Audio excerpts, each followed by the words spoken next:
បាទសួស្តីអ្នកទាំងអស់គ្នាសម្រាប់ថ្នាក់ភាសាចិនជំនាញខាងផ្នែកសំណង់អញ្ចឹងអានេះជាវីដេអូបន្តពីមេរៀនមុនដែលតាក់ទងជាមួយការសន្ទនាទេអញ្ចឹងខ្ញុំភ្ជាប់ជាមួយប្រយោគ4ទៀតដែលឲ្យទាំងអស់គ្នារៀនជាប្រយោគម្ដងតើអញ្ចឹងខ្ញុំមើលបាទនេះមេរៀនមុនតើ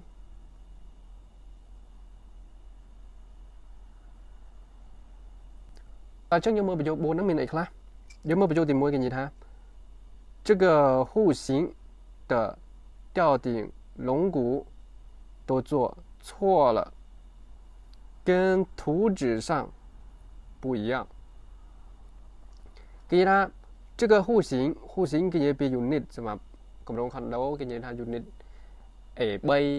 ជាន់ទី2អញ្ចឹងទៅទីហោះចឹងនិយាយថា unit មួយនេះ这个户型的吊顶龙骨ឆ្អឹងពីដាន都做错了បាទធ្វើខុសអស់ហើយ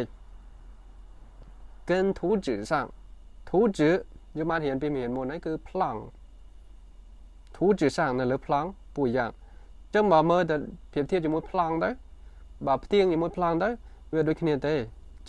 ចឹងប្រយោគទី1这个户型的吊顶龙骨都做错了ឆ្អឹងពីដាន unit មួយនេះធ្វើខុសអស់ហើយ跟图纸上不一样វាអត់ដូចជាមួយនឹង plan ទេចឹងយើងមើលទី2你要记一下阳台卫生间里面要用水泥板客厅和卧室都用石膏板ចឹងគេនិយាយថា你要记一下ពេលថា记កត់ចំណាំកត់ចំណាំតិចទៅ阳台នេះគឺវេរ៉ុងដាឬក៏រានហាល卫生间បន្ទប់ទឹក里面ខាងក្នុងមានថាក្នុងបន្ទប់ទឹក要用ត្រូវប្រើ水泥板ត្រូវប្រើ smart board អញ្ចឹងតើតើជាមួយពីដានហេតុអីបានវេរ៉ុងដាហើយនឹងបន្ទប់ទឹកគេប្រើ smart board ដោយសារតែទីតាំងពីកន្លែងហ្នឹងវាងាយនឹងសាយទឹកដាក់ត្រូវទឹកអញ្ចឹង smart board ជាប្រភេទស្លឹកពីដានដែលវាការពារជំរាបទឹកប៉ះទឹកពុកផុយណាទៅពេលគេនិយាយថា客厅和卧室បាទ客厅ហ្នឹងគឺបន្ទប់ទទួលភ្ញៀវ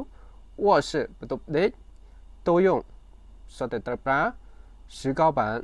មនាងសិលាបាទអញ្ចឹងបន្ទប់ដេកហើយនឹងបន្ទប់ទទួលភ្ញៀវប្រើមនាងសិលាទៅស្លឹកមនាងសិលាទៅ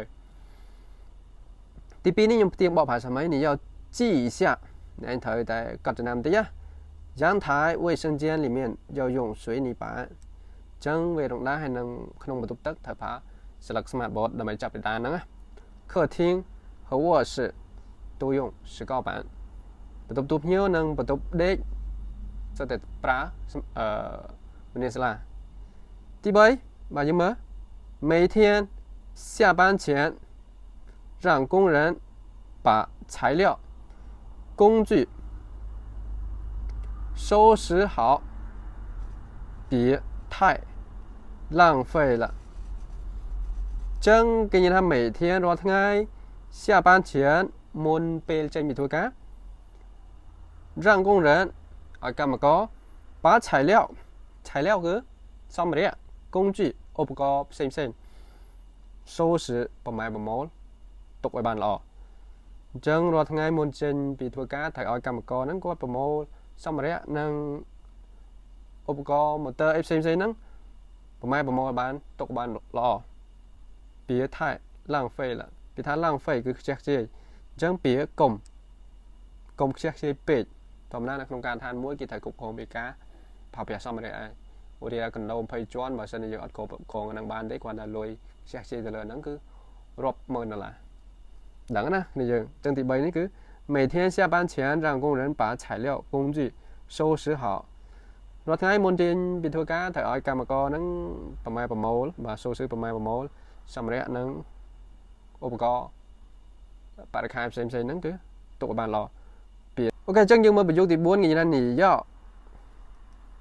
អូខេអញ្ចឹងយើងមើលប្រយោគទី4គេនិយាយថា你要和你们的班主他们强调一下在阳台做吊顶的工人要注意安全必须戴好高空安全带如果谁不愿意带要罚款。这个呢，你要和你的班主他们强调一下。班主ยังไงถ้ากรม他们คือពួកគាត់强调មានថាដាក់កំផាត់ណាឬក៏ប្រាប់ពួកគាត់ឲ្យតឹងរឹងទៅចឹងអ្នកឯងត្រូវតែបាទរឹតបន្តឹងព្រោះ强调រឹតបន្តឹងកូនក្រុមរបស់អ្នកឯងទៅ在阳台做吊顶的工人កម្មករដែលធ្វើការងារនៅផ្នែកវេដង្ដាបាទត្រូវតែ注意安全ប្រុងប្រយ័ត្នអំពីសុវត្ថិភាពមានថាអាហ្នឹងវានៅគៀកកន្លែងវេដង្ដាវានៅផ្នែកខាងក្រៅអញ្ចឹងបើសិនអត់ប្រយ័ត្នទេវាអាចធ្លាក់វាអាចអីរបួសអីចឹងទៅចឹងនេះចឹងគេបាននិយាយថា必须ចាំបាច់ត្រូវតែបាទពាក់带好ពាក់បានល្អកោខុង安全带អាខ្សែក្រវ៉ាត់ខាងសំណង់នេះពាក់ខ្វែងចកេះផងពាក់ស្មាផងអីមានបតោមួយដើម្បីការពីពេលដែលមានបញ្ហាអីបើធ្លាក់ក៏វានៅជាប់មួយខ្សែក្រវ៉ាត់ហ្នឹងដែរអញ្ចឹងវិស្វករហើយនឹងអ្នកម៉ាកាដែលបានមើលក៏យល់ហើយខ្សែក្រវ៉ាត់ហ្នឹង如果本身嘛谁不愿意មានថាអត់ស្ម័គ្រចិត្តតែអត់ស្ម័គ្រចិត្តពាក់វាឬក៏អត់ព្រមពាក់វាយក罚款នេះគឺបណ្ណៃជាលុយតោះណាគ្នាយើងចឹងទី4នេះមានថា你要和你的班主他们强调一下អញ្ចឹងអ្នកឯងត្រូវតែក្រៅរំលឹកបាទលក្ខណៈក្នុងន័យរឹតបន្តឹងក្រុមរបស់អ្នកឯងតិចផង在阳台做吊顶的工人要注意安全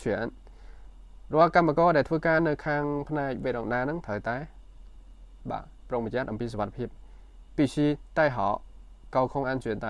ចាំបាច់ត្រូវតែពាក់ខ្សែក្រវ៉ាត់សុវត្ថិភាពបានល្អ如果谁不愿意带要罚款បើសិនណាគេអត់ព្រមពាក់ត្រូវតែបណ្ណៃជាលុយ谢谢